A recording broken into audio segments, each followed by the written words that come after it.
Men tug'ruqda o'zim bilan erimni olib kirdim va umuman pushaymon emasman. 4-may kuni ertalab soat 7 da suv ketib dardim kelishni boshladi. Timur ikkalamiz ham joyimizdan sakrab turib, sraz doktorga telefon qilib, raddomga narsalarni yig'ishni boshladik. Raddom uyimizdan ancha uzoq, probkalar bilan 50 minut 1 soatlik yo'l va albatta meni 9 oy davom etgan toksikozim o'sha yerda ham o'zini ko'rsatdi. Mashinada ko'nglim aynib, qusib dabdalam chiqdi. Bunaqa dard kelish, suv ketish va qusish kombosini hech kimga tavsiya qilmayman. Menga yoqmadi. Bir amallab raddomga kelib oldik. Borgan sari og'riqlarim kuchayib ketyapti, chidolmayapman va o'sha payti doktor kelib menga epiduralni anesteziya taklif qildilar. Doktorning aytishlari bo'yicha bu sizni почти что hamma og'rig'ingizni oladi, lekin o'g'lingizni yuragini urishiga, davleniyasiga yomon ta'sir qilishi mumkin.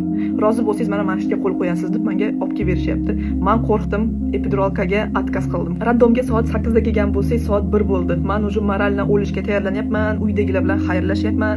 Timurning qo'llarini qattiq siqib yig'lashni boshlayapman. Timur chidoyman, rostdan boshqa chidoyman, iltimos ayting yordam berishsin. Timur bechora ham nima qilib yordam berishni bilmaydi. Bellarimni massaj qiladilar, chuqur-chuqur nafas oling deb padesha qilib turadilar. Soat 4 bo'ldi. Oyoq qo'llarim qaltirab, o'zimga o'zim javob bera olmay qoldim. Ko'zimni oldi qop-qorong'i bo'ldi, qulog'im umuman eshitmay qoldi va Timurning qo'liga dub hushimdan ketdim. Ko'zimni ochganimda уже kravatda edim. Atrofimda faqat medsestralar yuzimga suv sepib yotdi. Farida o'zingizga keling deb. Ko'zimni ochib birinchi qilgan ishim bu albatta atrofda Timurni qidirish bo'ldi, lekin ular уже yo'q edilar. Medsestralar Timurni yig'laganini ko'rib, ularni chiqarib yuborishibdi. Men esa u paytda уже tug'ish paytim keldi. Medsestralar ko'tarib kresloga olib chiqishdi va rovna 4:30da mening o'g'lim Imron Alixonov tug'ildi. 4 kilo bo'lib tug'ildi o'zi ham. Keyin уже Timurni obratno xonaga kirgizishdi, bolachamizni qulog'iga azon o'qib qo'ydilar va shunaqa tug'ruq hikoyasi bo'ldi. Boshqa odamlarning tug'ruq hikoyasini eshitishni yaxshi ko'rganim uchun ham bu videoni olishga qaror qildim. O'shuning uchun siz ham izohlarda o'zingizni tug'ruq hikoyangizni yozib qoldirishni unutmang. Kitob o'qiganday o'qib o'tiraman.